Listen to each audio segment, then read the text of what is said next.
Allez, bonsoir mesdames et messieurs et bienvenue à cette nouvelle soirée organisée par l'association Infiniscence dans cette belle salle du Polydôme où ils nous ont fait un très beau décor. Donc je salue les techniciens du Polydôme qui nous ont fait ce très beau décor ce soir.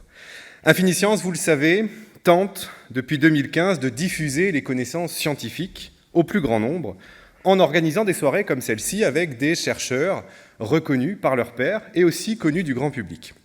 Et c'est ainsi que nous avons reçu Axel Kahn dans cette salle, Yves Coppens dans cette salle aussi, Jean-Louis Etienne, Julien Bobroff, Étienne Klein et bien sûr notre parrain Hubert Reeves.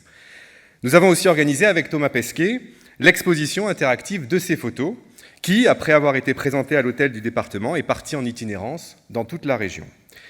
Depuis 2015, c'est plus de 100 000 personnes qui ont participé aux actions menées par Infiniscience. Et c'est près d'1 million qui, en ligne, ont pu visionner nos vidéos sur notre chaîne YouTube. Et j'en profite d'ailleurs pour remercier l'association Le Projecteur qui filme et fait le montage de nos conférences. Et vous pourrez retrouver les anciennes conférences sur la page YouTube d'Infiniscience. Mais avons-nous toujours besoin, en 2023, de diffuser les connaissances scientifiques ? Pour essayer de répondre à cette question, regardons les infos récentes. Que s'est-il passé le 11 avril ? Le 11 avril dernier, on a un célèbre chanteur, dont je tairai le nom, qui a déclaré dans une interview que les pyramides d'Égypte étaient de formidables centrales nucléaires. Il y a quelques mois, dans une émission dite de télé-réalité, Dieu merci, ils ont choisi les Marseillais et pas les Clermontois pour faire cette émission, il y avait un candidat qui déclarait, je cite, « La Lune n'est pas un satellite, parce que ce n'est pas avec la Lune qu'on capte les chaînes de télé. Il y a un satellite sur la Lune qui te permet de capter les chaînes de télé, mais c'est pas grâce à la Lune. » Sans aucune voix off, sans aucune correction. Et des maladresses comme celle-ci, il y en a des dizaines dans l'histoire récente.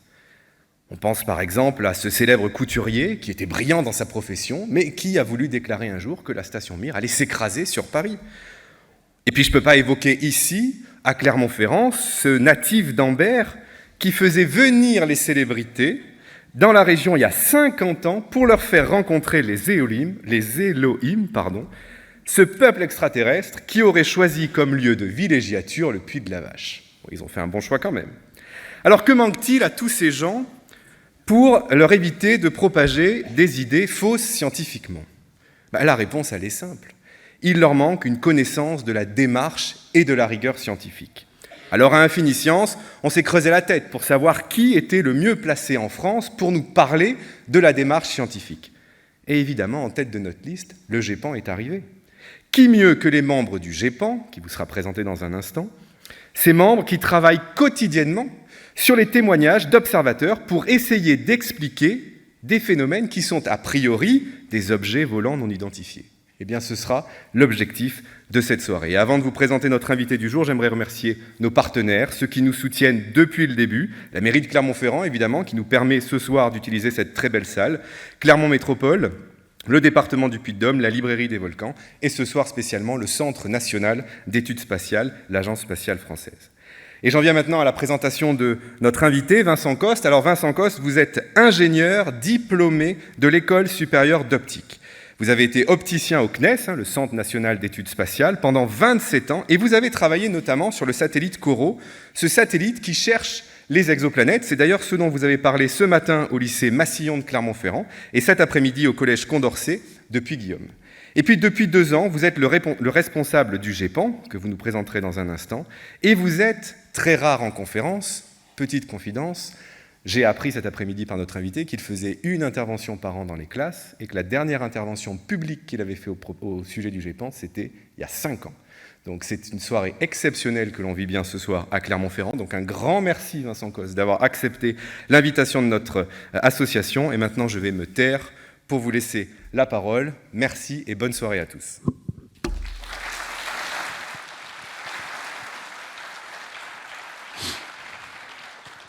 Bonsoir à tous. Donc, en tout premier lieu, un grand merci, Monsieur Laporte, ainsi que Monsieur Dominique Roland d'Infiniscience pour m'avoir invité à cette présentation ce soir. On verra les questions qui viennent par la suite. En tout cas, je suis ravi d'avoir l'occasion de donner à voir le GEPAN. C'est-à-dire que dans la démarche au quotidien, qui est celle du GEPAN, que de dérouler, alors c'est pas tout à fait de la science, vous verrez, mais en tout cas avec des méthodes scientifiques, une démarche d'explication, une démarche utile au public, utile aux témoins, vous le verrez, je l'espère. Voilà, en tout cas, montrer ce que l'on fait me paraît un élément essentiel pour dépasser les a priori ou les idées reçues sur l'activité du GEPAN. Allez, donc j'ai une présentation qui pourrait durer 2 heures très facilement. Je l'ai voulu évidemment très visuel, le plus visuel possible. Et bon, vous m'excuserez si pour les aspects images, il y a certainement un zapping à un rythme assez soutenu qu'il faudra assurer. Allez, si ça veut bien, voilà. Allez, quelques généralités en introduction, c'est-à-dire que le GEPAN, je ne sais pas quelle est votre connaissance qui est celle du GEPAN et de cet organisme à l'intérieur du CNES. Au quotidien, je me rends compte que le GEPAN n'est pas connu. Hein. Il y a des gens et beaucoup de gens qui connaissent, mais parce qu'ils sont sensibilisés au sujet ou ils se sont intéressés au sujet. Voilà, le GEPAN et la démarche qui est la nôtre, en général, n'est pas connue. Le GEPAN, c'est quoi ? C'est le G de groupe, vous le verrez en termes de méthode de travail et d'organisation. Je vous montrerai ça tout à l'heure. Mais notre mission, voilà, c'est l'étude des phénomènes aérospatiaux inexpliqués. Les PAN, phénomènes aérospatiaux non identifiés. On peut parler d'OVNI, mais les PAN, ça généralise l'aspect phénomène parce que ça inclut l'OVNI et ça inclut le phénomène optique ou météorologique, voilà, qui est juste un effet, qui peut être un effet lumineux. Alors, on est un service technique du CNES, c'est-à-dire que le GEPAN, c'est une part entière du CNES. De technique, vous le verrez, on est avant tout de culture d'entreprise, de culture d'ingénieur, de rigueur, de méthode et de méthodologie. Je vous en dirai quelques mots. Alors la mission, expliquer l'étrange, enquêter l'étrange. Il y a 3 volets. Et je tiens à insister sur l'aspect compétences ou savoir-faire très spécifique pour chacun de ces 3 volets ou étapes très particulières. La première étape, je pense que voilà, je le symbolise ici, c'est collecter les témoignages. Le recueil de témoignages, en soi, c'est un exercice très complexe si on veut surtout pas perturber ou voilà, recueillir de la meilleure des façons un témoignage d'un témoin sans le perturber, sans voilà, laisser libre cours à des choses, à des interprétations, voilà, être le plus factuel possible. Notre souci au GEPAN, et en cela on a mis en place un questionnaire qui fait une dizaine de pages, hein, parce que les 10 pages disent juste qu'il y a des angles voilà, non pas questionnement, hein, mais des angles d'expression du témoin qui nous permettent dans le déroulement de l'enquête d'identifier qu'est-ce qui est information, est-ce qu'il peut y avoir une partie d'interprétation, certaines incohérences, certaines croyances. On va également dans un questionnement voilà, sur la psychologie. C'est un volet, la psychologie, important de notre activité. Le deuxième étape, je dirais, c'est du séquentiel. Hein. La deuxième étape, c'est l'analyse et l'enquête. Alors, j'aime à formuler que c'est le cœur du réacteur, parce que là, l'enquête, vraiment, en termes d'activité, c'est pas simple. C'est pas simple, et vraiment, il y a plusieurs façons d'enquêter, il y a plusieurs étapes d'enquête. Il y a les enquêtes faciles, donc c'est une enquête à distance, c'est toujours la première étape, c'est-à-dire qu'on regarde sur Internet, avec nos outils GEPAN. si on trouve l'avion, si on trouve le satellite, si on trouve des éléments d'information météorologique qui nous permettent de conclure rapidement. Mais ça peut se compliquer.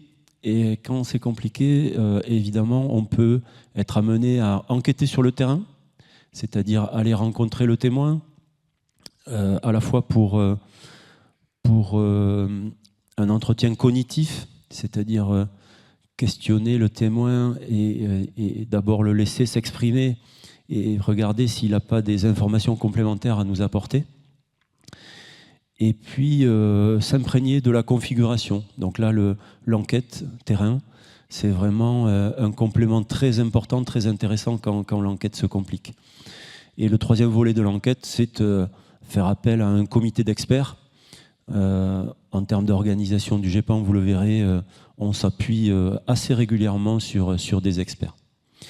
Le troisième volet de la mission, c'est le I de GEPAN, c'est l'information. Ça n'a pas toujours existé au GEPAN, hein, ça c'est quelque chose, j'allais dire, qui est assez nouveau, qui existe ou qui est très bien en place depuis une quinzaine d'années.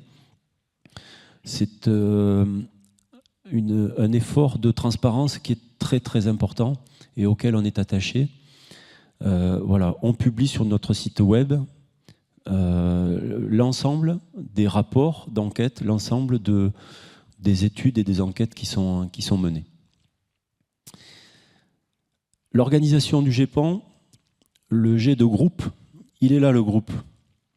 C'est-à-dire que l'équipe CNES GEPAN, c'est vraiment une portion congrue.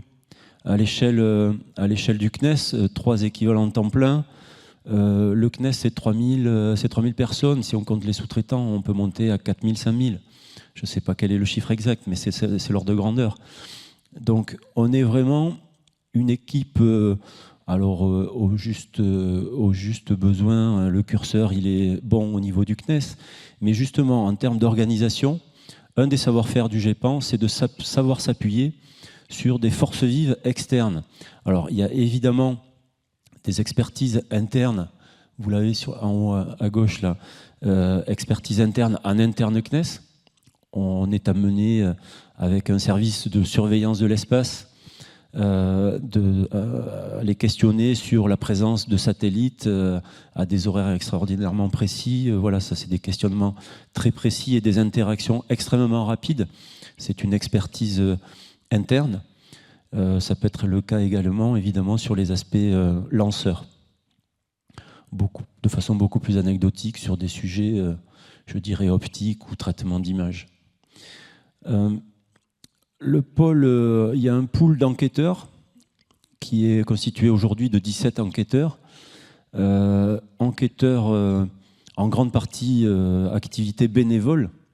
Donc là, c'est vraiment de la science participative qui existe au GEPAN depuis très très longtemps. Et ça, c'est voilà, le GEPAN qui, en termes d'activité de fond, qui est l'enquête, ce sont des bénévoles, j'aime à dire passionnés et passionnants, qui ont ce savoir-faire et on enseigne, on interagit beaucoup, évidemment. Ça fait partie du travail de groupe et du GEPAN avec les enquêteurs que d'entretenir ce savoir-faire de l'enquête. Je m'appuie également, évidemment, sur des experts. Alors, on a 15 experts dans des disciplines très variées, très complémentaires. Bon, ça peut évidemment être des sujets d'astronomie, d'aéronautique. Bon, je ne veux pas les lister toutes, c'est-à-dire qu'en traitement d'images, sur la foudre en boule, hein, Raymond Piccoli est intervenu pour Infiniscience. C'est notre expert foudre auprès du GEPAN. C'est évidemment un des experts précieux pour nous. Je voudrais mentionner la psychologie. C'est-à-dire que surtout, un message important, c'est que de psychologie, le GEPAN ne dresse aucune analyse psychologique du témoin. Hein, ce n'est pas du tout le sujet, on se garde bien de faire ça. Par contre, les psychologues nous aident à bien comprendre ce qu'a formulé ou ce qu'a pu formuler un témoin et nous apprend, là je parlais de formation en termes de savoir-faire d'enquête. On a en particulier un psychologue cognitif qui nous apprend à questionner le témoin.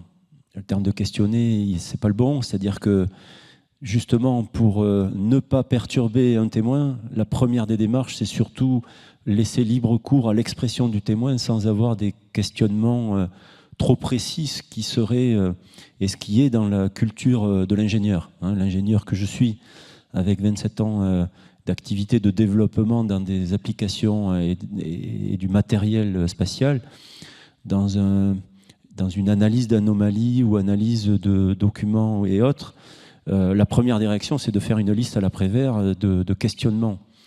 Ce que j'ai appris personnellement au GEPAN, c'est que la première des démarches, et surtout pour ne pas perturber le témoin, c'est qu'il faut surtout être à l'écoute. Et cette écoute du témoin, cette libre expression du témoin est un point capital. Bien sûr, les partenaires sont un élément clé de l'activité du GEPAN.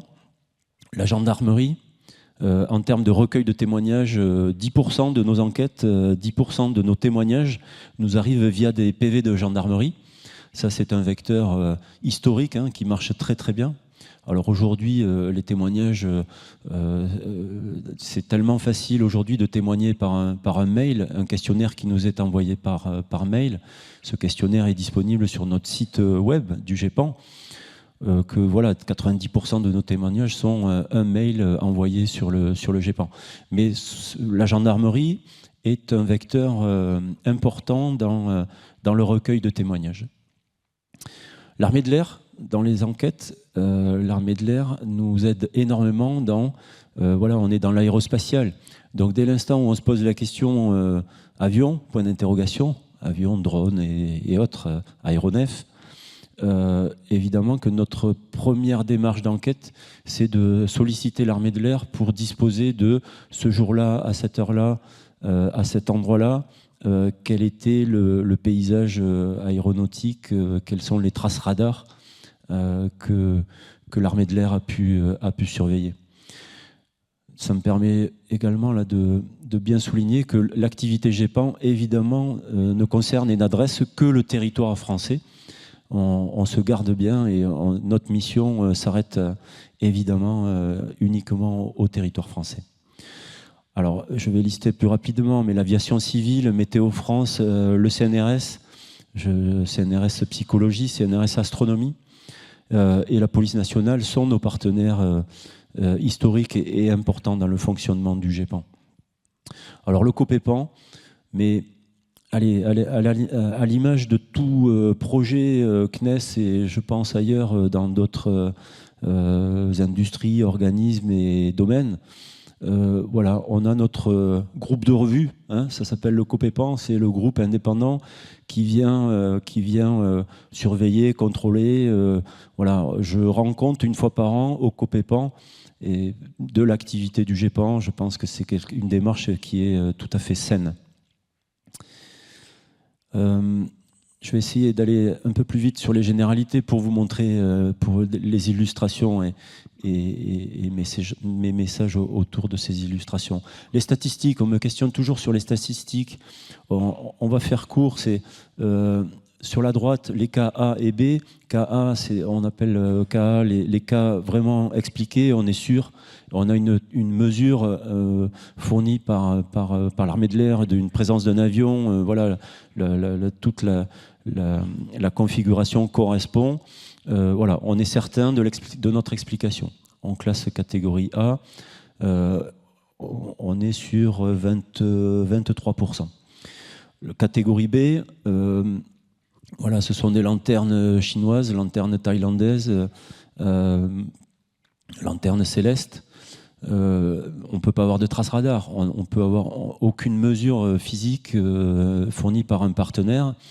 Par contre, si la lumière est orangée, que ça se déplace dans le sens, dans la direction, à la vitesse du vent, voilà, il y a quand même des éléments très concordants qui font que on n'a pas de démonstration. Le scientifique n'a pas une démonstration avec une preuve sous la main, mais il y a une telle concordance des éléments qu'on explique en étant prudent, mais probablement l'observation est une observation de lanterne.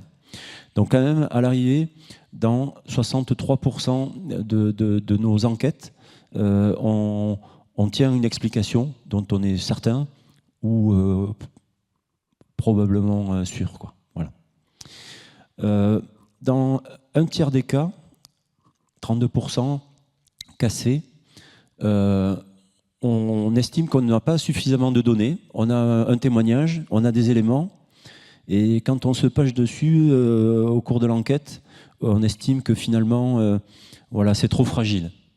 L'information est brouillée. Voilà, le scientifique dirait qu'il y a tellement de bruit sur les données que du bruit scientifique, hein, c'est-à-dire qu'il y a une telle incertitude, une telle variation ou incohérence, typiquement au fil de l'eau, au fil de l'enquête, si les propos peuvent avoir une version, la version peut varier et ne pas être solide du tout. Voilà, on estime qu'on n'a pas d'éléments et suffisamment d'éléments concrets pour dérouler une enquête correcte. Donc, dans un tiers des cas, on dit qu'on n'a pas matière, on manque de données, on manque de matière pour enquêter. Et les cas inexpliqués, dans 3% des cas, je vais en publier un prochainement, et peut-être deux, ça dépend du comité expert, je vous en présenterai un tout à l'heure. Par contre, on n'explique pas. La démarche qui est la nôtre, c'est, comme toujours, on étudie plusieurs hypothèses, on confronte ces hypothèses aux observations, aux paramètres d'observation, et puis, effectivement, si à l'arrivée, on estime que ces hypothèses ne collent pas bien, ne correspondent pas bien, qu'on n'est pas satisfait de cette conclusion, de ces pistes-là, eh ben, on l'écrit, on rédige le rapport qui va bien, et on le publie. Là, c'est la transparence et de démarche scientifique ou technique, en tout cas, c'est-à-dire de rédiger le rapport qui va bien en détaillant ce qui a été étudié, pourquoi on n'est pas satisfait, et voilà, on le publie pour faire réagir, pour que les gens, voilà, à la limite, se retournent vers nous en disant « mais vous n'avez pas pensé à tel phénomène ». On n'a pas expliqué, c'est peut-être qu'on n'a pas pensé à l'hypothèse qui correspondait. Les phénomènes. Alors là, on est sur les phénomènes observés, hein, c'est-à-dire que vraiment, on est catégorie A et catégorie B uniquement. Quand on explique, eh bien, oui, la palette des phénomènes GEPAN, elle est celle-là. Elle est aéronautique, des avions, des ballons, c'est des ballons gonflés à l'hélium, ballons festifs en général. Elle est de l'astronomie en termes d'étoiles, de planètes, des lanternes célestes. Alors les lanternes a pu occuper 25% de nos cas. On est descendu à quelques 10 ou 13%. Alors, on est aussi dans du spatial, et de plus en plus de satellites, je vous montrerai. Les bolides, ce sont les rentrées atmosphériques de comètes, typiquement. Des animaux, ce sont souvent les oiseaux, bien sûr, dans le ciel. Animation lumineuse, et après, on est sur des phénomènes divers de toute nature. J'ai pas de problème à dire de la banalité de la chose. Et le GEPAN est parfois moqué sur la banalité de ces observations. Mais c'est notre palette de phénomènes. La mission du GEPAN, c'est d'expliquer de façon rationnelle. Et les phénomènes, et je tiens à vous le montrer, c'est oui, un avion peut être un ovni, oui. C'est-à-dire que la personne n'a pas expliqué, n'a pas identifié que c'était un avion. Mais il y a un profond respect pour ce témoin qui, ce jour-là, il y avait des conditions d'observation qui étaient insolites.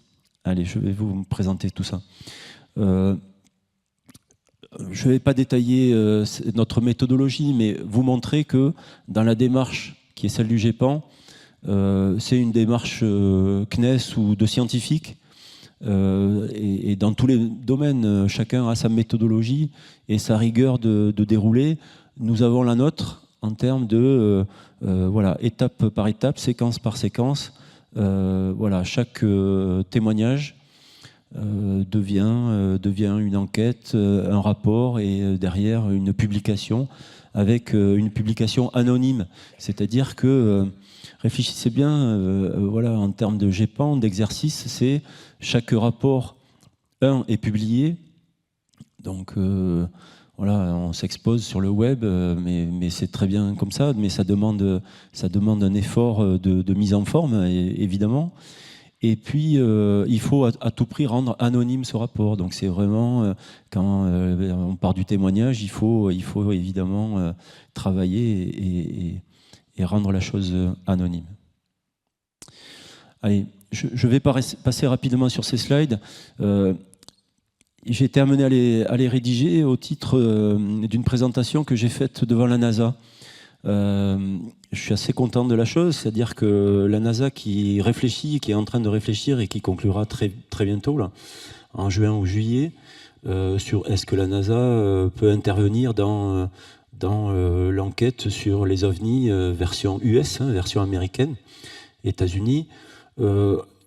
Voilà, ça m'a fait repenser à quels sont nos savoirs, quels sont nos savoir-faire, et derrière, quelles sont nos valeurs.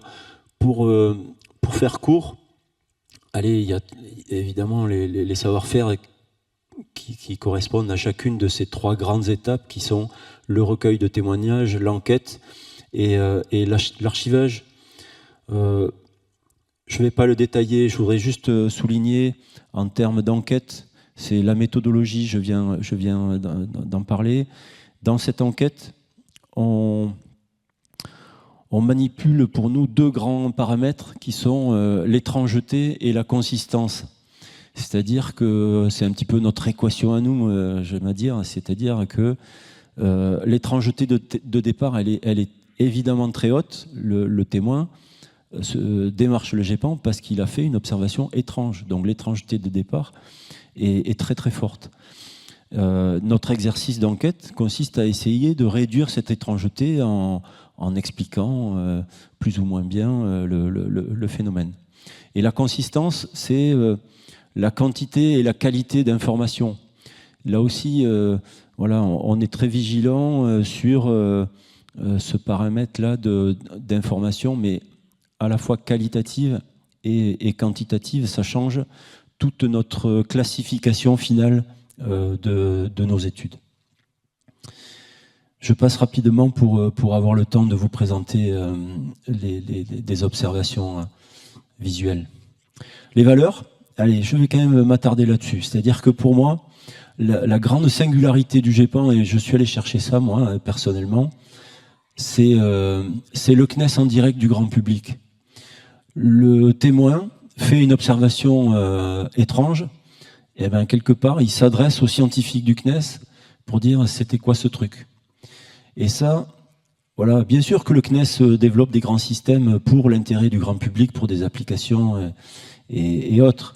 Mais l'ingénieur lambda du CNES n'est pas en direct interface ou directement l'interlocuteur de l'utilisateur. Alors de plus en plus, on développe des choses et des applications voilà, complètement nouvelles et il y a des démarches innovantes en cela. Mais le GEPAN, c'est depuis 46 ans le monsieur et madame tout le monde qui contactent le CNES en direct. Ça, c'est quand même une démarche singulière. Donc, un témoignage libre et toute confidentialité, ça c'est vraiment très très important. Et le respect du témoin. Mais ce respect du témoin, il est sans effort, il est naturel au GEPAN. C'est-à-dire que on vit au quotidien la sincérité des témoins. C'est-à-dire que si dans la salle où voilà, quelques-uns parmi vous ont témoigné, voilà, la sincérité du témoin ne fait aucun doute au GEPAN. On sait que quelque chose a été observé. Voilà.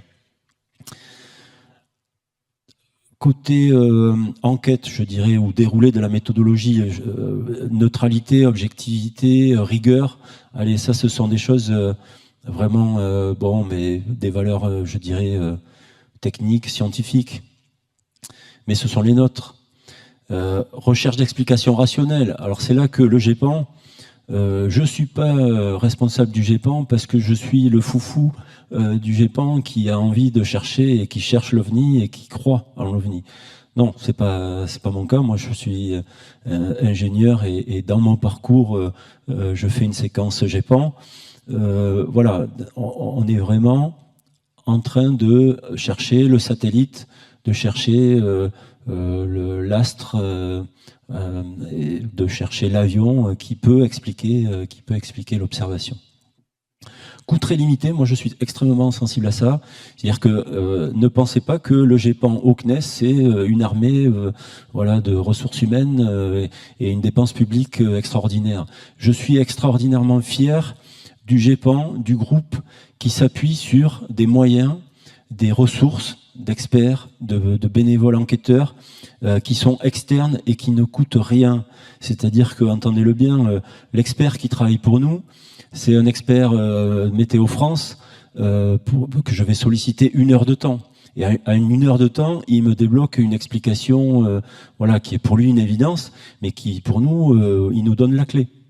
Et donc ça, c'est voilà, un savoir-faire du GEPAN, c'est savoir s'adresser à la personne qui sait. Et donc ça coûte rien. Ça coûte rien. J'aime bien comparer, moi, l'activité du GEPAN, c'est comme une des 200-300 activités de R&D interne CNES. Donc bon, c'est par rapport à l'intérêt du public, à l'intérêt pour la société, je trouve le rapport qualité-prix extraordinairement intéressant. Allez, de démarches d'enquête, évidemment, on cherche d'abord à enquêter à distance, là aussi pour que, regardez si on trouve tout de suite et sans dépenser un quelconque frais de déplacement terrain. La séquence d'après, c'est enquête terrain s'il y a besoin. Et en termes de valeur, voilà, la transparence, ce souci d'information, information vers le témoin et également information au grand public. Et ça, c'est quelque chose... voilà, qu'on s'efforce au quotidien. J'ai publié lundi dernier 14 nouveaux cas sur notre site web. Notre site web, c'est un site voilà, qui est très visité. On l'a mis à jour il y a 2 ans. C'est franchement une belle réussite.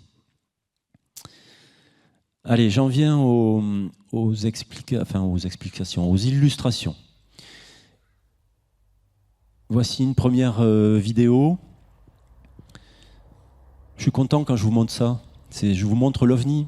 Et un de mes messages importants ce soir, c'est avez-vous en tête le fait que, oui, les témoins ont observé un phénomène qu'ils peuvent ne pas identifier, qui peut être pour eux inexpliqué. Donc ça, c'est typiquement une observation alors qui commence à être bien connue du grand public. Les personnes, et ce jour-là, on reçoit, pour cette observation-là, c'était 80 témoignages un jour donné, une centaine le lendemain, par mail. C'est typiquement un phénomène sur lequel on n'enquête pas, parce que voilà, on enquête uniquement sur les témoignages, je dirais, les plus étranges. Quand on a une évidence comme celui-là, voilà, là il y a évidence sur l'explication. Ce phénomène est bien connu. Je vais vous le repasser si voilà. Donc là, cette observation, elle est à la fois d'une boule lumineuse et puis un petit point brillant sur le côté en forme de papillon. Des fois, on nous décrit ça de cette façon-là. Je ne sais pas si vous connaissez. Allez, je vous donne la solution. C'est-à-dire que là, on est sur un deuxième étage de lanceur. Il s'agit du Falcon 9. Mais Falcon 9 et Starlink, SpaceX, a une trajectoire de mise en orbite de la constellation de Starlink et surtout un mode opératoire du deuxième étage de fusée qui est une propulsion avec uniquement 1 seconde, une première orbite, et 2 secondes la deuxième orbite pour le deuxième étage du lanceur. Vous savez, le premier étage, il réatterrit, il est réutilisé, ça c'est très connu. Mais le deuxième étage, qui orbite autour de la Terre, avant de réentrer, a une poussée très courte qui crée une bulle de propulsion, une bulle d'ergol. Et cette bulle qui est le temps de poussée d'une seconde, cette bulle, si le lancement correspond à une observation réalisée soit au coucher du soleil, soit au lever du soleil, eh ben, un témoin est face à un ciel sombre et le soleil qui éclaire cette bulle d'ergol, de propulseur, et par diffusion, voilà, on observe cette sphère lumineuse.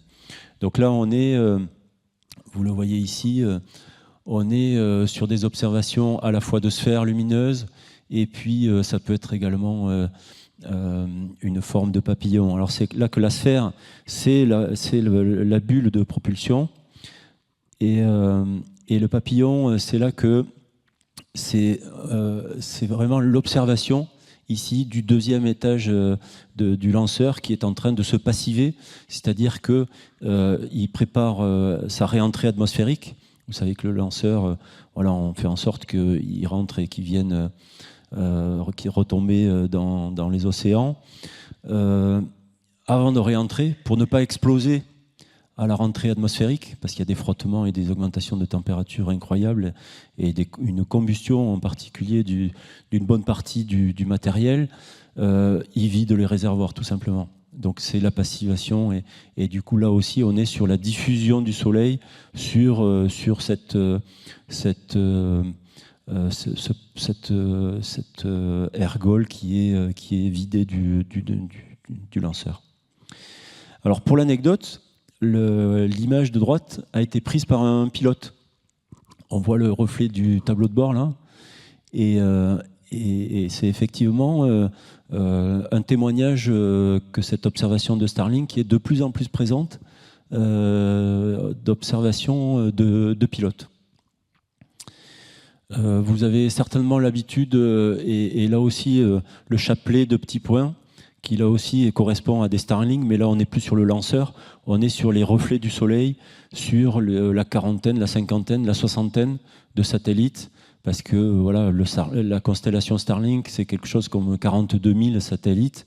Ils sont lancés par grappe de 60 typiquement, donc par grappe de 60, quand là aussi c'est le GEPAN est fait de situations, est fait de configurations, qui fait que ce jour-là, des lancements Starlink, il y en a énormément, mais ce jour-là, il se trouve que soit le soleil vient de se coucher ou est en train de se lever, eh ben, on est en situation de fond sombre du ciel et du soleil qui est encore en train d'éclairer les satellites et de reflets. Statistiquement, il y a certains satellites qui reflètent par effet miroir, sont dans la bonne direction pour observer la lumière du soleil. Donc ça, c'est des choses il faut comprendre qu'un témoin peut observer ce chapelet, peut être surpris par le côté structuré de la chose, et puis pour peu, il se produit aussi que il peut y avoir une ombre de la Terre par le Soleil. Enfin, le Soleil éclaire la Terre, et les satellites peuvent passer de la lumière, c'est-à-dire être éclairés par le Soleil, et peuvent rentrer dans l'ombre de la Terre.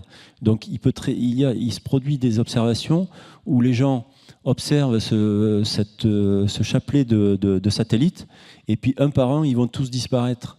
Donc ça aussi, ça peut intriguer, ça peut être une observation insolite. Allez, je donne là un exemple de rentrée atmosphérique. Alors j'aime bien commencer par ces exemples-là parce qu'on est dans le spatial, hein, on va aller sur d'autres terrains. Mais là, donc ça, c'est une vidéo ESA, qui est une vidéo de la rentrée atmosphérique de l'ATV. L'ATV, je ne sais pas si vous connaissez, c'est le cargo pour la station internationale développé par l'agence européenne. Et cette vidéo, elle est filmée depuis un avion, donc là on n'est pas sur un témoignage GEPAN, hein, mais on a des témoignages GEPAN, et évidemment que sur des rentrées atmosphériques, c'est très court, et le temps de prendre un téléphone portable ou autre, voilà, ça n'existe pas toujours. Et regardez le côté spectaculaire de la chose.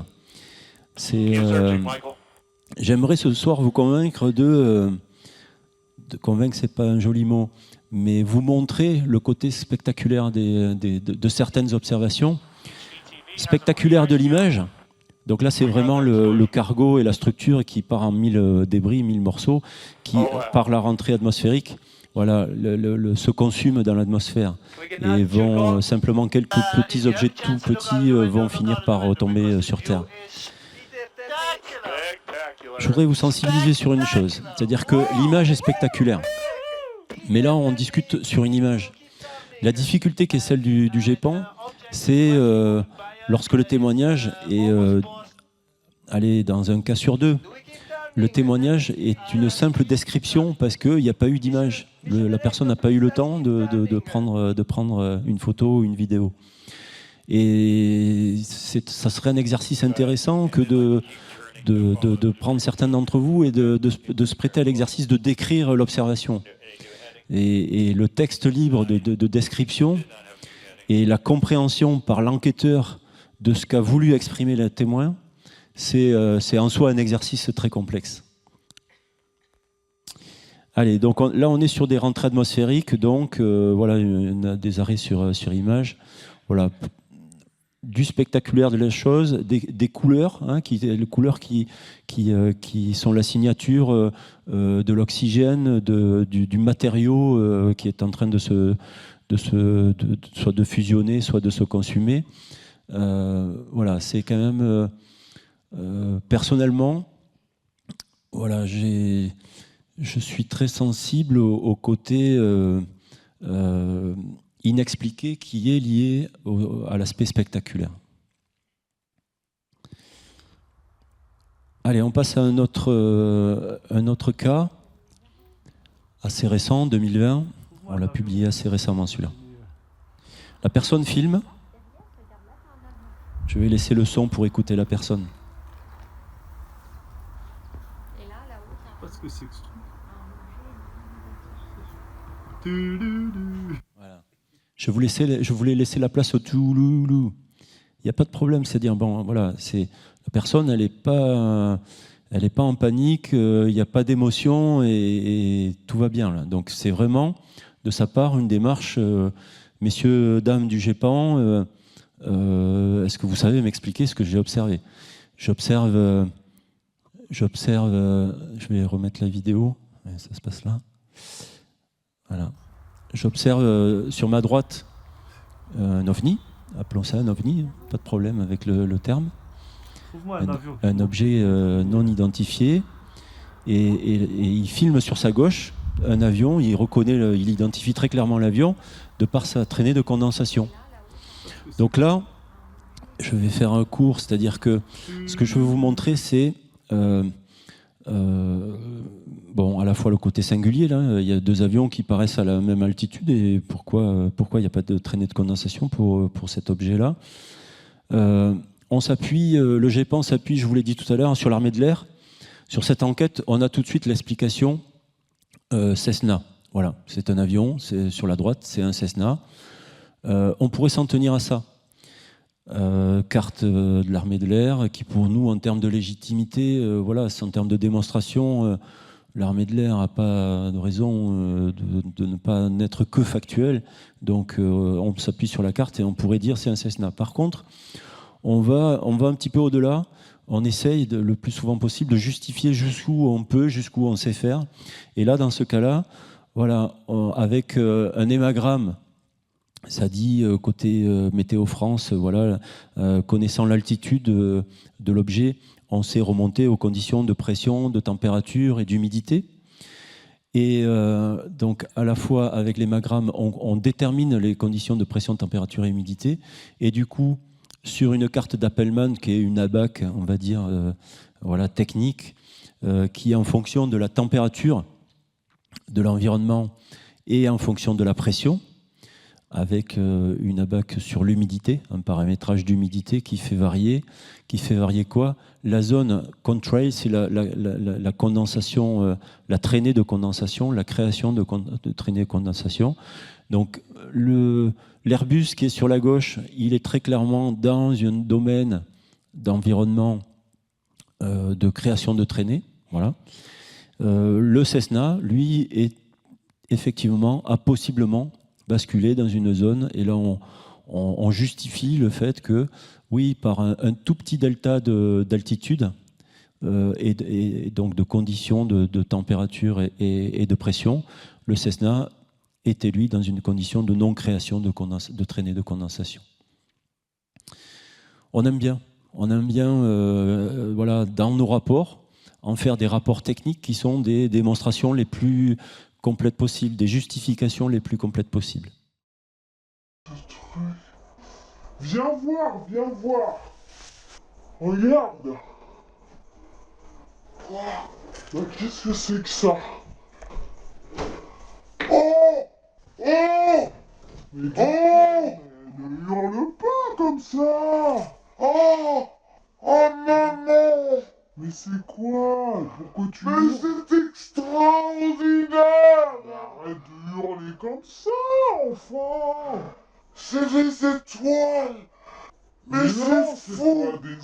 Ça parle tout seul, je trouve, cet exemple. J'adore cet exemple. Pour vous faire rire, mais pour dépasser ce rire-là, hein, c'est-à-dire que,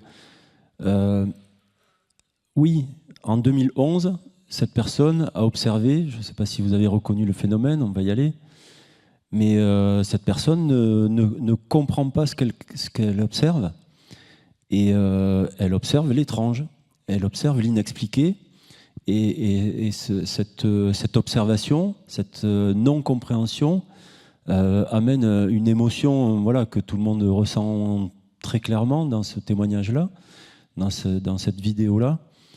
Moi, j'aime beaucoup.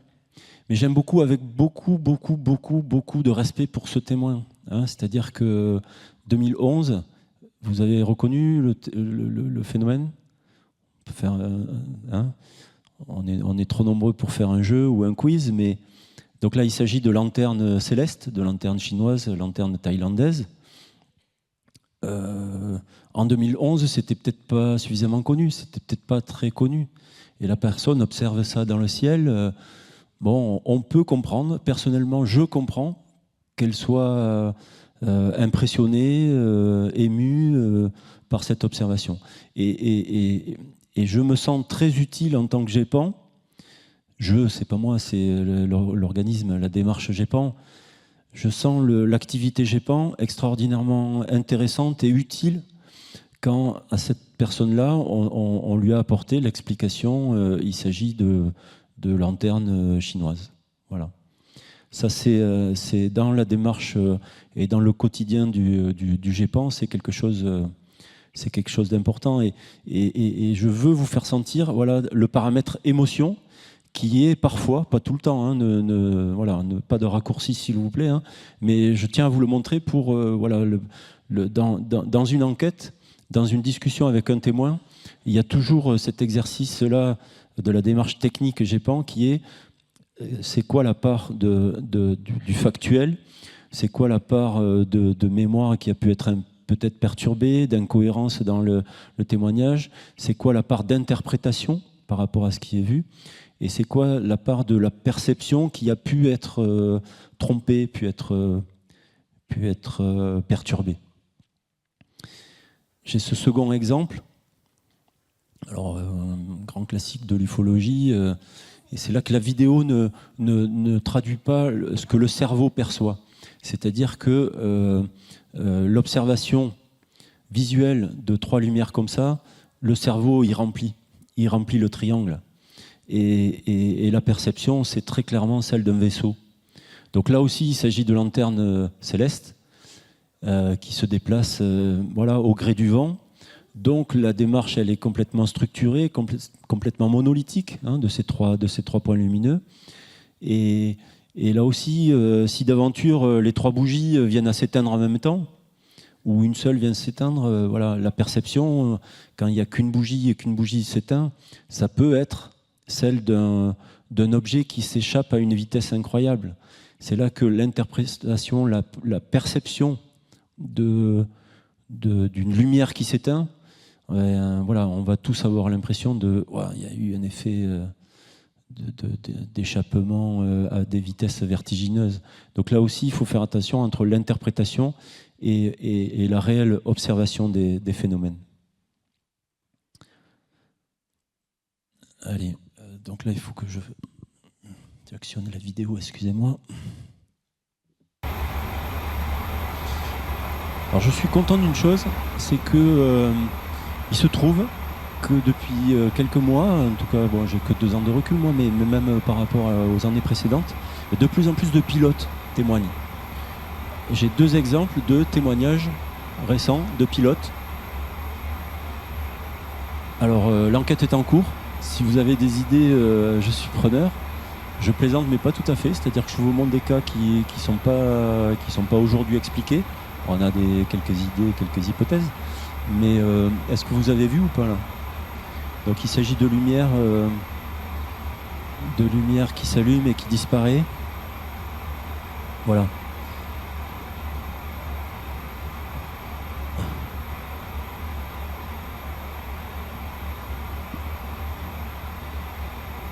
Voilà, elle revient là. Est-ce que vous la voyez là? Bon. Et on n'est pas dans le spectaculaire là, mais on est dans une observation qui n'est pas comprise ou expliquée par le pilote. Et le pilote démarche le GEPAN voilà, avec cette vidéo. Il y a une ambiguïté quant au témoignage en termes de... Le pilote dit qu'il y a du mouvement. La vidéo, nous, on pense plutôt astronomie. Voilà, est-ce que c'est une rentrée atmosphérique ou est-ce que c'est vraiment un reflet sur satellite? On enquête sur cette hypothèse-là. Alors, on enquête toujours sur plusieurs hypothèses. Hein. C'est cette deuxième vidéo de pilote. Vous devez voir ici. Alors, je ne sais pas si dans la salle, ça sera très... voilà. Est-ce que vous voyez des petits points apparaître ici, là, dans une direction et dans l'autre? Voilà. Ici, on en a vu un.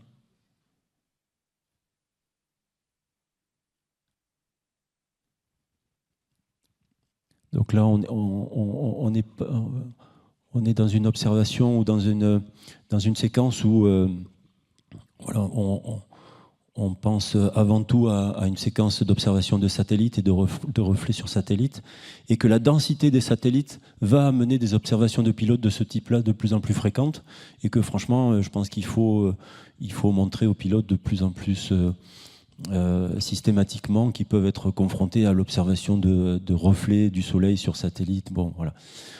On n'est pas sur du spectaculaire, mais voilà. Si je vous dis juste, il y a des pilotes qui témoignent au GEPAN, vous allez interpréter sur des choses, voilà, peut-être fantasmées ou je ne sais pas quoi, ou rêver. Bon, voilà les 2 récents témoignages de pilotes, et j'invite le pilote à témoigner au GEPAN. C'est quelque chose dans la démarche qui est intéressante pour nous. Allez, pour vous montrer un rapport, voilà, un témoin dans ce cas-là observe une boule de feu. Je vais passer rapidement. Mais voilà, on a tout de suite une carte ici, une carte de l'armée de l'air qui nous dit avion à réaction, et l'interprétation, c'est évidemment que l'avion est passé en post-combustion, c'est-à-dire que voilà, il a mis à fond gaz, et le à fond gaz a donné du son et du visuel sur une boule de feu. Et lorsqu'il éteint sa post-combustion, le témoin comprend pas ce qui se passe, quoi. Voilà. Donc là aussi, on est sur une explication technique d'un Mirage 2000. Une observation par un témoin au sol une série de 6 lumières qui apparaissent, qui disparaissent, qui réapparaissent. On est là aussi par une carte de l'armée de l'air. On est tout de suite sur une compréhension qu'il s'agit de la patrouille de France et qui fait effectivement un vol de nuit. C'est un baptême de l'air qu'ils ont l'habitude de faire, et vraiment une opération de nuit qui peut surprendre parce que le côté structuré de ces lumières-là, de ces lumières qui apparaissent, disparaissent, réapparaissent, bon, mais elles sont là. Le côté, voilà, la patrouille s'amuse, quoi. Voilà. S'amuse, qui se froissent pas s'ils m'entendent. C'est en tout cas, ils sont en vol, en plein exercice. Une observation également là d'une personne qui circule en voiture. Cette personne observe un ovni, un objet lumineux, immobile dans le ciel. La personne circule en voiture. Je pense que j'ai... Voilà. Non, j'ai qu'une photo. Voilà, j'avais la deuxième et qui ressemblait vraiment à la première. La personne fait 2 photos. Elle circule, donc elle fait le tour elle s'éloigne, mais elle veut revenir réobserver. Elle revient et l'objet, l'OVNI, a disparu. L'enquête dira que au retour, la personne n'a pas observé dans la bonne direction. C'est là que l'enquête, elle explore plein de directions, plein de champs et de paramètres qui expliquent chaque étrangeté. L'étrangeté, elle est créée toujours par la configuration, par l'observation, mais c'est aussi une étrangeté de situation ou d'environnement qui est en l'occurrence ici que le témoin au retour n'observe pas dans la bonne direction. D'images, je viens moi de l'optique, j'ai fait 27 ans dans les télescopes optiques. Je me suis dit, on est champion du traitement image, donc allez, on va tordre le cou à cet objet, on va le faire parler, on va faire parler l'image. Bon, mais c'est une image prise par un téléphone, donc en termes de compression de données, de repliement de spectre, c'est pas bon du tout. Et les 3 traitements d'images, 2 du CNES et 1 de notre expert astronome, voilà, aucun de ces traitements images ne permet de sortir une quelconque information. Allez, je vais droit à l'explication ici. Là aussi, merci à notre partenaire Armée de l'Air qui nous dit tout de suite, par rapport à la situation de l'observateur, du témoin, on replace l'horaire. Là, les petits points, c'est le séquentiel daté, le séquentiel horaire. Par rapport à la direction d'observation, on trouve tout de suite que effectivement l'observation correspond très très bien à cet aéronef. Et cet aéronef en question, il s'agit d'un hélicoptère, ce qui explique bien l'observation voilà, de l'OVNI immobile, mais qui n'est pas reconnu parce que reflet du soleil, voilà, qui est peut-être sur la bande blanche ou sur l'habitacle de l'hélicoptère, et qui fait que le témoin ne reconnaît pas l'aéronef. Ça peut être un ballon lumineux. Hein, c'est pas spectaculaire, je vais passer rapidement sur ce type de ballon LED. Alors les ballons LED peuvent surprendre au titre de voilà, la LED a une autonomie extrêmement importante. Donc il peut y avoir des ballons, on a parlé de lanternes chinoises tout à l'heure, il y a toujours voilà, chez nous une comparaison, est-ce que c'est plutôt une lanterne ou est-ce que c'est un ballon LED? C'est l'observation, surtout quand c'est simplement une description, elle est forcément très proche. Allez, j'aime beaucoup cet exemple. Parce qu'il nous a donné quelques difficultés là. Une personne à Morlas, proche de Pau, proche des Pyrénées, fin 2021, fait cette observation-là. Et fait cette observation à la sortie d'une sieste.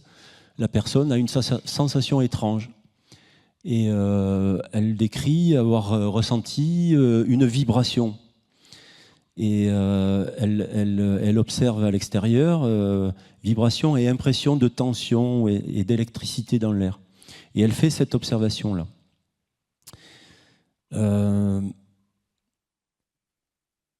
On est quand même dans une observation singulière, là, hein, c'est-à-dire que du coup, même la presse locale va multiplier les papiers le lendemain sur une explication de ce phénomène par une explication d'observation d'un phénomène très rare de nuages de type fer à cheval. C'est quoi un nuage fer à cheval? Moi, je découvre voilà, plein de choses au Japon, hein, mais un nuage de type fer à cheval, voilà, c'est un phénomène convectif d'air chaud qui rencontre un air froid et qui va créer un phénomène de condensation. Et va boucler et créer un anneau, une forme de fer à cheval. Par contre, c'est un phénomène convectif. Donc c'est là que notre expert, et c'est là typiquement que je m'appuie sur l'expert Météo France, il nous dit tout de suite, non, ce phénomène-là ne peut pas être un phénomène de type fer à cheval. Le phénomène convectif, il est forcément vertical, hein, de l'air chaud qui monte et qui rencontre l'air froid. Donc ça ne peut pas marcher comme ça, ça ne peut pas être ça.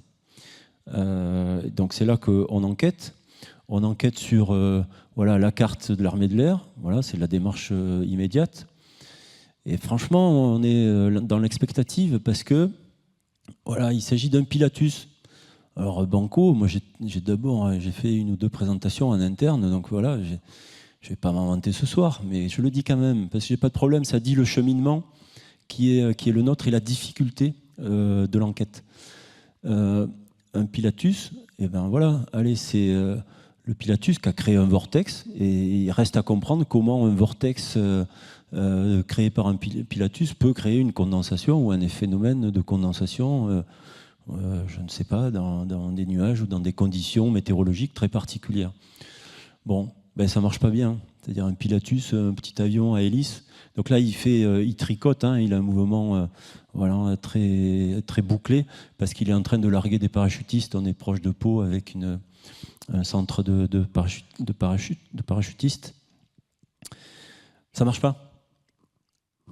Allez, 2 hypothèses qui fonctionnent pas bien.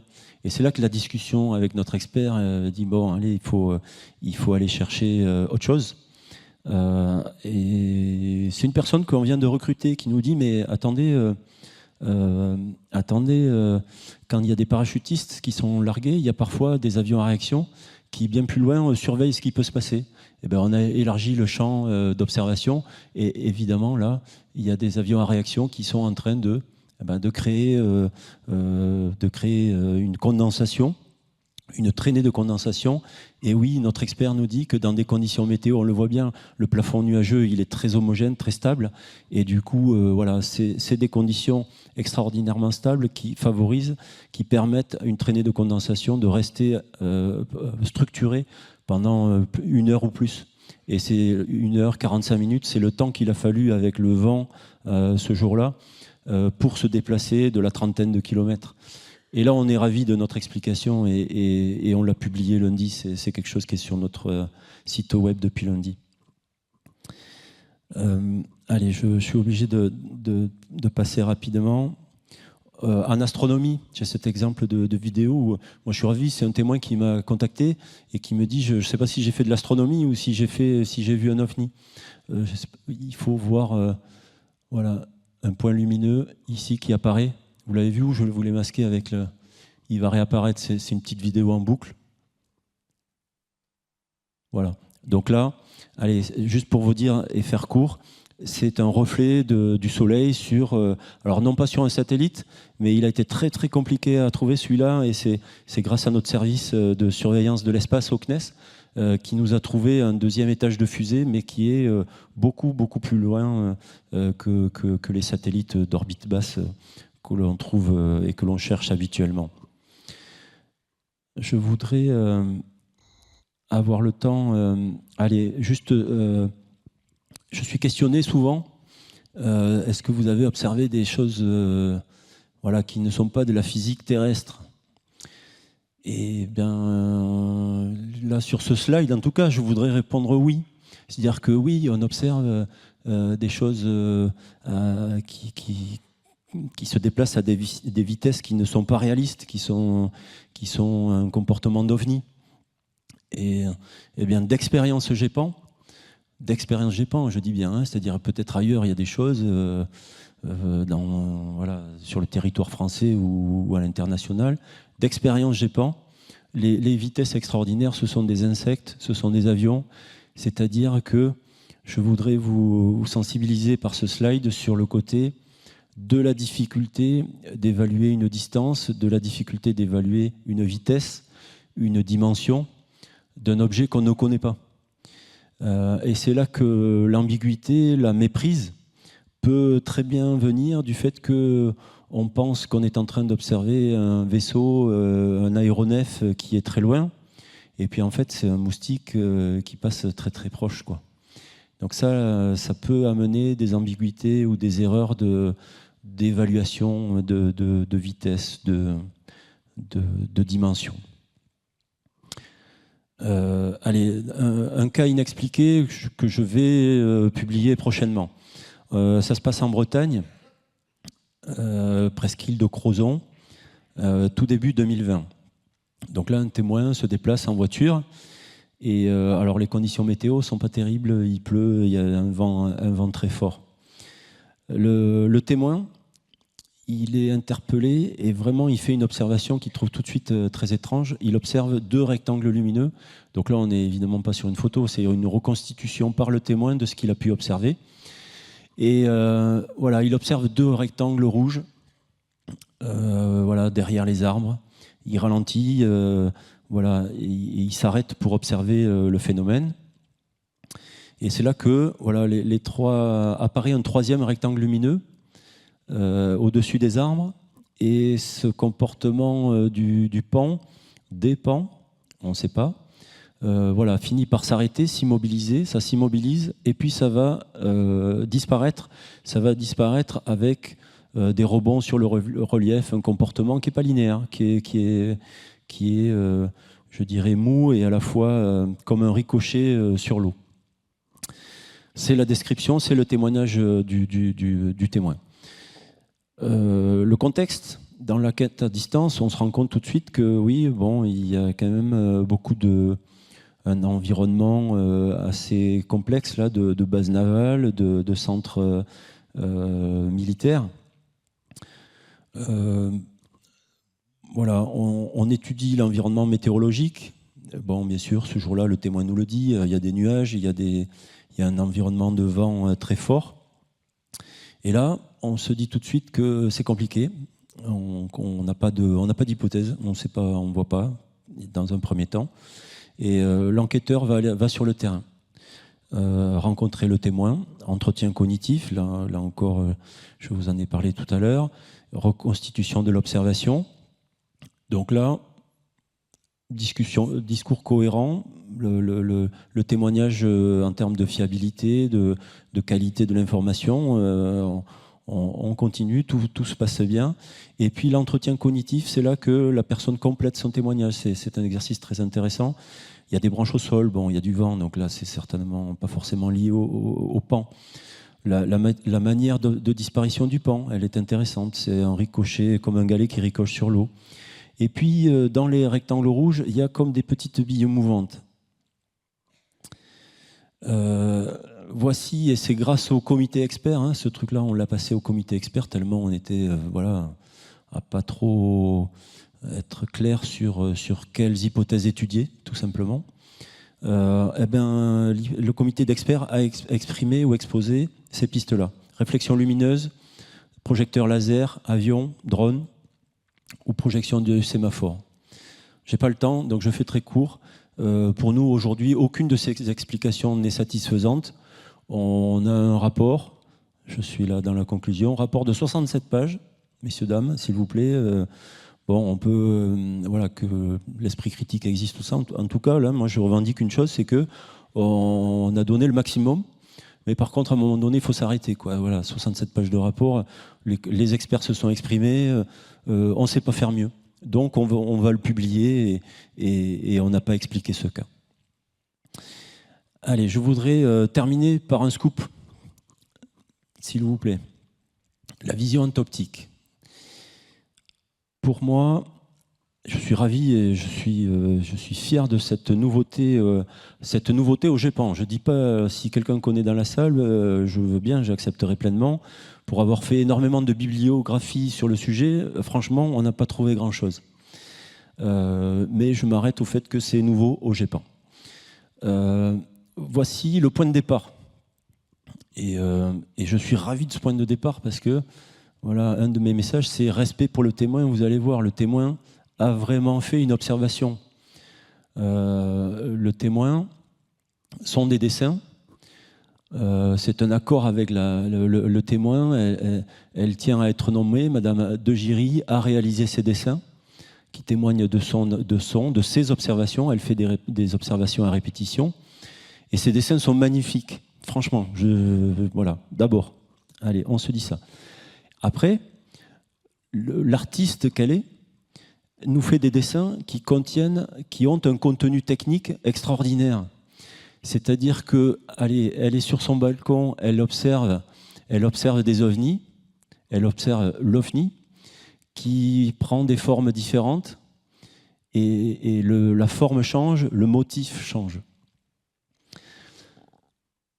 Ce dessin-là, contient la clé. C'est notre pierre de Rosette, là, on va dire.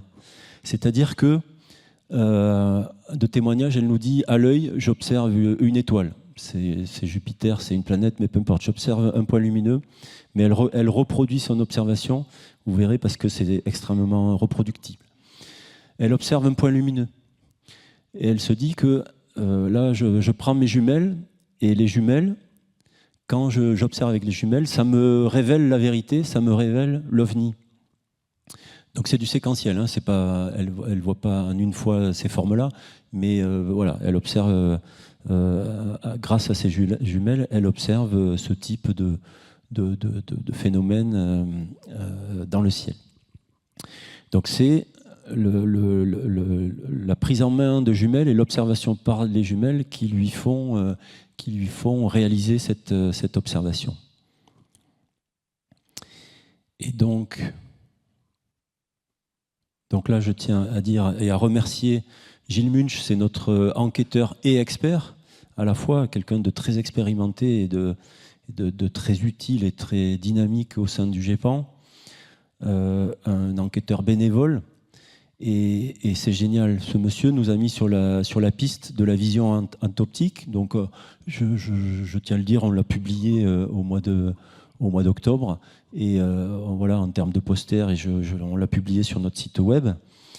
Voilà l'explication. La clé, elle est optique.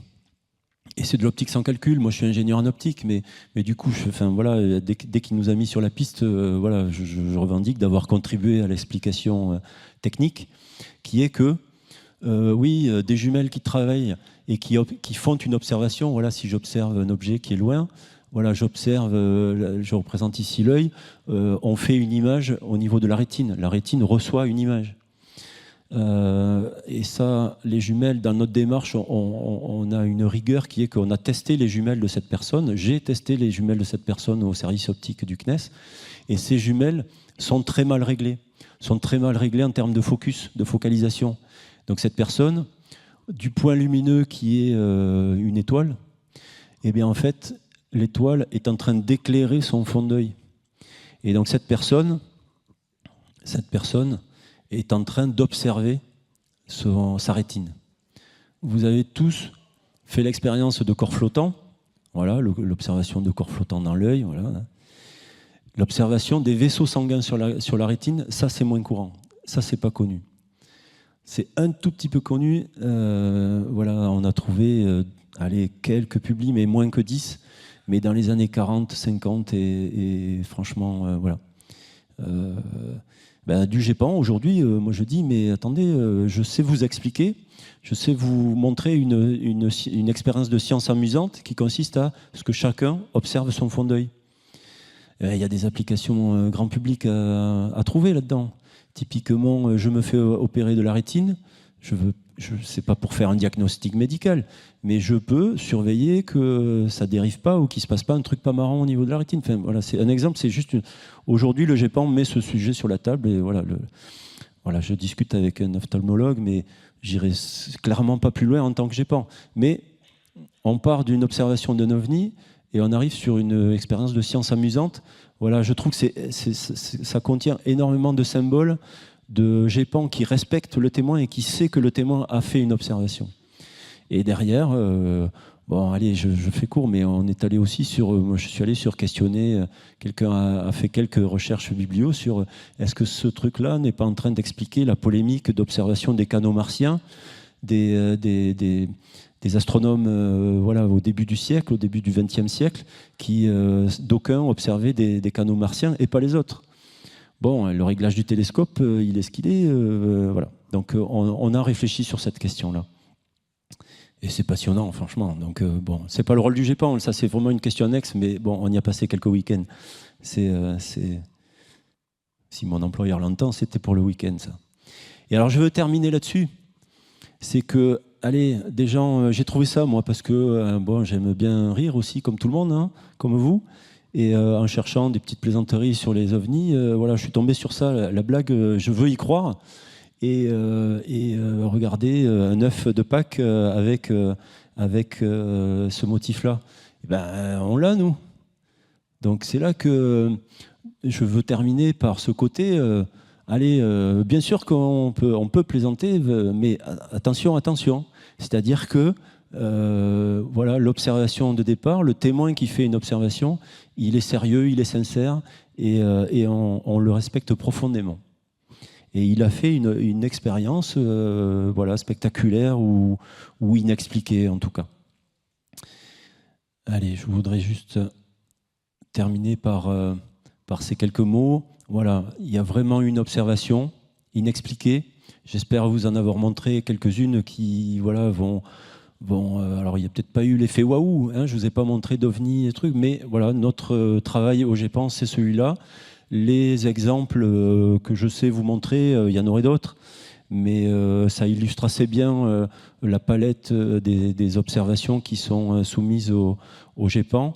Et en tout cas, les témoins sont sincères et le GEPAN respecte vraiment le témoin, les témoins, et on étudie leurs témoignages parce qu'on sait qu'ils ont vraiment observé quelque chose de spectaculaire, insolite, étrange. Voilà, il y a plein de qualificatifs autour de ça.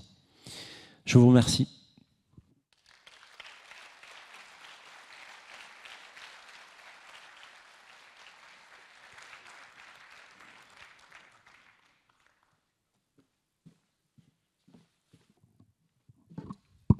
Eh ben, merci beaucoup pour cette superbe conférence. On va s'asseoir. Est-ce que Nico est dans la salle pour faire les questions? Donc vous avez Hervé qui doit avoir un micro là, et Nico, ouais. Si tu peux venir. Est-ce qu'il y a un deuxième micro? Ouais, bah super. Comme ça, un de chaque côté. Est-ce qu'il y a des questions? Allez. Donc je vais demander des questions courtes, et du coup des réponses courtes aussi, pour qu'on puisse en passer un maximum. Allez-y, monsieur. Oui, bonsoir. Ma question sera très courte. 1er juillet 1965, Valençol. Si le GEPAN avait existé à cette époque, quel aurait été le process d'investigation? Je ne sais pas bien répondre, moi, à ces questions historiques. C'est-à-dire que, pour éclairer ma réponse, c'est que j'arrive au pilotage du GEPAN pour faire du management et pour aider les gens. C'est-à-dire que moi, ma corde sensible a été de sentir que je pouvais, en tant qu'ingénieur scientifique, être très utile aux gens, être très utile à la société.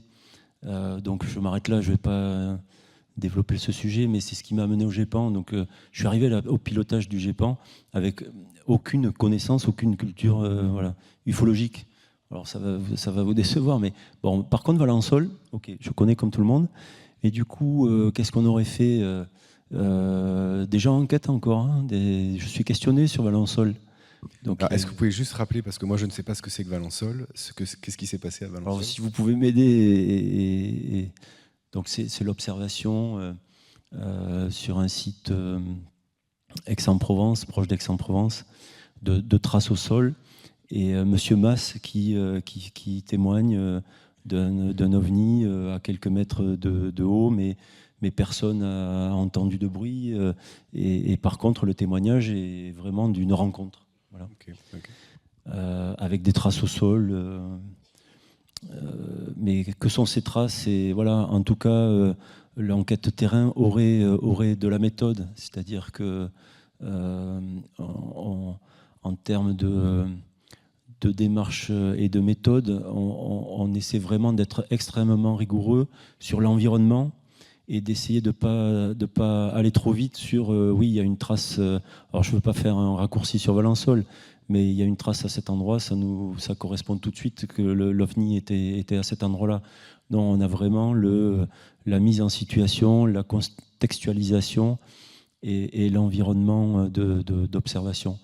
Et c'est là aussi que le GEPAN d'enquête, on le voit, on le rencontre, c'est-à-dire que dans le savoir-faire du GEPAN, questionner le témoin, c'est l'écouter, le laisser parler, c'est pas aller tout de suite sur oui, ils étaient là et voilà, vous les avez rencontrés. On mettrait de la méthode. Voilà, excusez-moi, ma réponse n'est peut-être pas suffisamment précise, mais en tout cas, j'ai pas assez de recul par rapport à ce qui a pu être fait. Il y a une question en haut.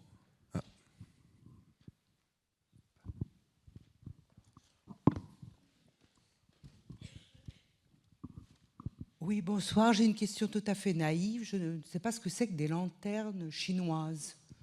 C'est à quelle altitude? Comment c'est fait? Donc, les lanternes chinoises, ça vient de coutumes asiatiques en fait, hein, mais ça a été importé de plus en plus pour des événements festifs, des mariages, des anniversaires et autres. Certains, c'est comme des petites montgolfières, c'est des petits ballons. Des ballons chauffés par une bougie, et cette bougie vient chauffer et fait s'élever la lanterne, hein, donc le petit ballon d'air chaud, et qui va se déplacer au gré du vent.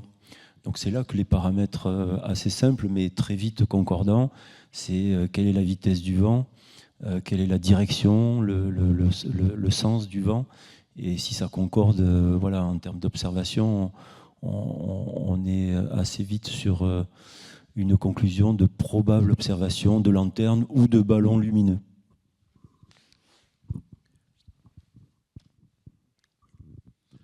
Merci pour votre présentation qui était très intéressante avec toutes les explications. Mais personnellement, je suis un petit peu frustré parce que vous ne nous avez pas montré de phénomènes lumineux non expliqués. Vous avez donné une explication à tout, c'est très bien, mais vous avez 3% théoriquement de choses non expliquées. Je comprends votre question. Donc, reconnaissez que j'ai fait l'effort de rajouter, en 2 ans, j'ai 2 phénomènes que je vais classer inexpliqués. Le cas Crozon que j'ai présenté sera un cas inexpliqué, et je vous le présente en avant-première. Il sera publié que prochainement, il n'est pas encore publié. Mais quand les journalistes me questionnent sur « montrez-moi un phénomène inexpliqué qui vous pose des questions, qui est vraiment étrange », je dis, mais allez sur notre site web, c'est facile de rechercher les cas. On a publié 3000 cas. Donc sur ces 3%, on est au 100e cas inexpliqué, là. Mais ils ne font pas rêver. Je vais vous le formuler comme ça. C'est-à-dire que bien souvent, le journaliste ne revient pas parce qu'il va sur le site web pour les cas inexpliqués. Et franchement, ils sont inexpliqués aussi bien souvent par le fait qu'il n'y avait pas de vidéo, ils ne sont pas visuels, c'est juste une description de phénomènes. Ils ont pu être classés inexpliqués à l'époque, et donc certains sont anciens, voire très anciens. Je dirais avec pudeur qu'ils ont pu être classés de façon un peu rapide, inexpliqués. Franchement, dans une conférence comme ce soir, si je vous montrais, vous seriez déçus. Ceci dit, si quelqu'un n'est pas d'accord avec moi, je suis preneur que par mail, la personne m'envoie un cas qui aurait mérité d'être présenté et discuté en séance. Bonsoir. Vous avez évoqué le fait que vous aviez travaillé avec la NASA. Est-ce qu'il existe l'équivalent du GEPAN dans d'autres pays? Si oui, est-ce qu'ils ont les mêmes méthodologies que vous? Et est-ce que vous partagez vos données? Alors merci pour cette question. La réponse est compliquée. C'est compliqué pour le GEPAN. C'est-à-dire qu'aujourd'hui, la photographie, et que non, il n'existe pas l'équivalent. Par contre, il existe l'équivalent côté américain qui est très récent, qui s'appelle l'AARO. C'est un organisme qui est là pour analyser tout domaine confondu, les observations étranges. Donc l'AARO a été créé il y a 2 ans, c'est quand même très récent, suite à un buzz médiatique et de vidéos de la Navy publiées et discutées très largement par tous les médias. C'est une fierté au GEPAN que d'être un organisme public, de publier, d'être complètement transparent. Le côté militaire d'un organisme qui enquête, bon, franchement, je préfère travailler pour du public en toute transparence. Par ailleurs, il y a d'autres réflexions.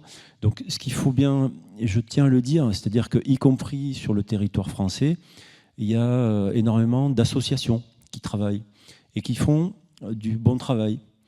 Je voudrais commenter plus avant, peut-être pas ce soir, mais on se connaît, on se respecte. Il y a du travail fait en France par des associations. Partout ailleurs, dans les autres pays, c'est du travail réalisé par des associations. Un des travers pour moi, c'est que allez, des fois, à l'étranger, ça peut être des associations qui sont croyantes et qui veulent tout de suite, vous avez vu l'OVNI, vous avez vu l'extraterrestre. Et ça peut être aussi un travers qui est que c'est payant comme démarche. Le témoin doit payer pour qu'il y ait une démarche d'enquête. Donc ça, franchement, de GEPAN qui coûte franchement pas grand-chose, c'est 3 salaires. C'est 3 salaires et l'utilisation de données existantes que des experts, d'aucuns, Météo France, Armée de l'air, CNRS, Gendarmerie, vont nous fournir en 3 clics une carte pour l'armée de l'air. Ça leur prend 10 minutes, un quart d'heure. Hein, et ce lien, il marche tellement bien que et je les remercie, je tiens à les remercier, que ça consomme très peu en termes de ressources. Donc l'équivalent GEPAN n'existe pas vraiment. Donc la NASA, un couplet sur la NASA, est en train de réfléchir sur est-ce que la NASA dispose de données qui peuvent être utiles à la réflexion, à l'analyse d'OVNI. Alors il faut bien voir, hein, dans les réflexions américaines, il y a quand même une question qui est de drones espions ou de drones chinois qui pourraient venir dans l'espace aérien américain. Donc c'est là que défense nationale, sécurité aérienne, le GEPAN, c'est pas notre mission du tout. Il y a une question là-haut, Hervé? Non, je ne sais pas. Ah, il y en a une là-haut. Bonsoir. J'aimerais juste vous demander une précision dans le dossier du Pilatus et des parachutistes tout à l'heure. Il a été démontré donc, que c'était suite au passage des avions en réaction qu'il y avait eu ces traînées en forme de fer à cheval.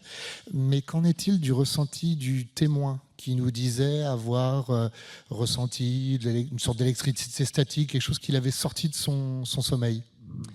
Alors, merci beaucoup pour cette question, sincèrement. Et donc c'est là qu'on s'attache, et en particulier moi, voilà, je suis dans l'étape finalisation du rapport, à être très très rigoureux dans la définition de l'étrangeté de l'observation. Et merci parce que le slide de départ, hein, j'ai tenu à mettre le texte parce que l'étrangeté, il y a le phénomène, mais il y a aussi le ressenti, cette perception, cette vibration qui est ressentie par le témoin. Et donc j'ai personnellement rappelé ce témoin pour lui donner l'explication, à le relancer, parce qu'on est long dans le rapport par rapport à une observation faite il y a 1 an et demi maintenant. Au téléphone, je n'avais pas encore l'explication et j'ai dit, mais il y a pour moi encore une étrangeté qui persiste, c'est est-ce que vous avez ressenti des vibrations d'un avion à réaction qui est à 30 km? Est-ce qu'il y a pu avoir un effet d'amplification de votre baie vitrée ou une perception de votre part voilà. Et la clé, elle est ailleurs. Et donc, dans la carte aéronautique fournie par l'armée de l'air, il y a des traces radar et que je suis fier, content d'avoir trouvé au final, hein, dans la finalisation du rapport. Il y a des hélicoptères qui passent. C'est-à-dire que non content que la carte, elle dit bien, oui, avion à réaction qui fait du tricot, là, qui fait des ronds, et les traînées de condensation, quand même, très probablement viennent de là. Et bien, en même temps, à l'heure qui va bien, il y a 3 hélicoptères, donc il y en a particulièrement un qui passe à l'horaire qui va bien. Donc pour moi, les vibrations, qui fait partie de l'étrangeté, bravo, hein, pour votre perspicacité, ça fait partie de l'étrangeté. La vibration s'explique par la présence et le passage d'hélicoptères. Merci. Bonsoir. Moi, je me pose la question du nombre de ces phénomènes que vous recensez par an, parce que vous parlez de 3000, mais c'est sur combien de temps? Et si vous n'êtes pas inquiet sur le nombre qui peut augmenter, notamment maintenant avec les vidéos qui sont facilement modifiables, et donc vous risquez de faire des enquêtes pour des fakes?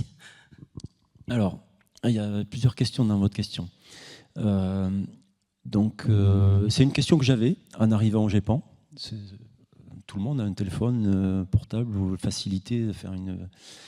Et en fait, depuis 15 ans au moins, où on tient des statistiques rigoureuses, c'est une constante.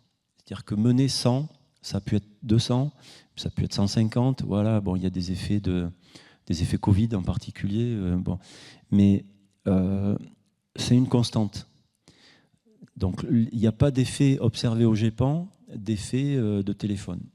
Par contre, alors ça on va sur d'autres terrains, hein, mais le GEPAN aujourd'hui, et d'expérience GEPAN, on ne prend pas, alors automatiquement en tout cas, c'est-à-dire que le principe c'est qu'on ne prend pas un témoignage qui ne contient uniquement « j'ai fait une photo et ma photo me révèle l'OVNI ».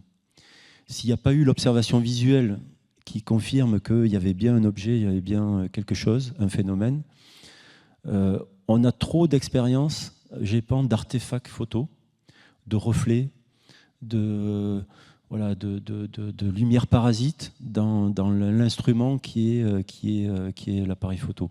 Donc ça, c'est vraiment quelque chose qu'on se refuse. Et c'est un filtre important. Alors je comprends la frustration des gens qui est j'ai fait des photos de vacances et puis en regardant mes photos, mais attendez, je m'en suis pas rendu compte, mais j'avais un ovni. Bon, ça va, le reflet, des réflexions internes de lampadaires, de lumière en tout genre à l'intérieur de l'optique. Bon, moi, j'ai fait 27 ans d'optique et d'études d'ingénieur, de lumière parasite et de reflet. Ça, c'est toujours une performance killer, je dirais, dans nos instruments spatiaux. Donc ça, on ne prend pas. Et par contre, ça me permet d'exprimer un warning que je formule comme ça, mais qui est attention pour d'aucuns qui auraient envie de mettre en place des systèmes d'observation ou de l'instrumentation qui pourraient en tout temps, en toute heure, observer et surveiller le ciel ou surveiller les choses. Ça ne se passe pas en France, ces réflexions. Hein. Mais du coup, attention à l'instrument, attention à l'instrumentation qui crée le phénomène. Il y a une question tout en haut, j'ai vu. Voilà. Oui, bonsoir, Monsieur Coste. Merci pour votre présentation. Vous venez un petit peu de me couper l'herbe sous le pied. Je voulais vous demander, en 2023, justement, à l'heure du tout numérique, n'importe qui filme n'importe quoi. Dès qu'il y a un moindre fait, tout le monde dégaine son téléphone portable. Comment ça se fait qu'on n'ait pas plus de vidéos ou plus de preuves tangibles, notamment au niveau du GEPAN ou pour tout autre phénomène ? Alors, donc le GEPAN ne cache pas, je le formule, ne cache pas une vidéo extraordinaire. À ma connaissance, il n'y a rien de tout ça dans les archives du GEPAN. Voilà. Une fois qu'on a dit ça, la vidéo, et je vais aller sur un témoignage, si la personne écoute a posteriori la vidéo, je la salue, a refusé que je publie l'enquête malgré le travail. Et moi, je formule qu'on travaille, je veux être public, je veux publier le travail que l'on fournit. Cette personne n'a pas autorisé et était extraordinairement perturbée par l'observation. J'aimerais faire un couplet là-dessus par la suite. Donc quand on n'a pas autorisation, évidemment qu'on respecte le témoin. Par contre, moi, dorénavant, je n'enquêterai plus sur un témoin qui n'autorise pas publication. Parce qu'en tant que service public, je revendique le fait qu'on n'a pas à faire une enquête privée pour une personne. Voilà. J'ai un cas très récent de personnes extraordinairement perturbées par une vidéo réalisée d'un ovni. Ça se passe à Marseille. S'il se reconnaît, je le salue et je le respecte profondément. Par contre, on est passé dans des phases d'incompréhension totale. Qui sont passés vraiment par des choses inacceptables. Mais du coup, cette personne a été perturbée par la vidéo. Et je mets en garde chaque témoin ou les témoins qui pourraient, dans une vidéo, voir l'extraordinaire. Attention à une caméra qui, la nuit, filme un point lumineux ou un phénomène lumineux et n'arrive pas à faire la mise au point, et que l'instrument, par manque de mise au point, crée des effets de phénomènes extraordinaires, de phénomènes inexpliqués, spectaculaires. Et bon, peut-être pas vous, peut-être pas moi, mais cette personne a été très perturbée par la vision a posteriori. In situ, la personne a observé le passage d'un vaisseau spatial, quoi, en voyant l'extraterrestre qui pilotait la chose. Bon, la carte de l'armée de l'air dit avion qui atterrit à Marignane. L'explication, elle est très claire, elle est évidente. Celle-là, j'ai aucune ambiguïté à le lui afficher. Par contre, bon, allez, on est dans du brutal. C'est-à-dire que la personne qui est perturbée par cette vidéo, la personne reçoit un rapport technique qui est factuel et qui, bon, on essaie d'y mettre des formes, mais on n'est pas très doué non plus en psychologie. Moi, je suis pas, voilà, je fais ce que je peux, hein. Mais du coup, on lui répond avion, et là, bon, l'incompréhension, la marche, elle est haute, quoi. Et je voudrais juste rebondir aussi sur le côté perturbé des témoins, c'est-à-dire que ça m'arrive de le montrer dans des slides, des écrits de témoins pour qui, alors il ne faut surtout pas généraliser, hein, c'est quelques pourcents, mais ça arrive des gens qui sont sincèrement très perturbés par cette expérience exceptionnelle. Ils ont vécu une expérience exceptionnelle. Ils l'ont vécu exceptionnelle, inexpliquée. Et donc il y a des gens pour qui la vie avant l'observation, la vie après l'observation n'est pas la même qu'avant. Il y a quelque chose, ils ont vécu quelque chose de fort qu'ils n'ont pas comprise, et bien voilà, ça a perturbé leur vie, leur relation aux autres. Ils témoignent d'avoir vu les ovnis, mais leur entourage ne l'accepte pas, ne comprennent pas. Et c'est quelque chose de psychologiquement très perturbant. Et là, en cela, je suis ravi de ce CNES qui prend l'effort de 3 personnes au CNES. C'est ridiculement faible, là, honnêtement. Je veux bien comparer par rapport à 3 personnes ce qu'on peut faire ailleurs au CNES. Et par rapport à l'utilité qui peut être celle de cette activité de recherche d'explications rationnelles. Et on va s'arrêter là. Un grand merci, Vincent Coste, d'être venu jusqu'à Clermont-Ferrand pour nous parler du GEPAN. Merci à vous tous.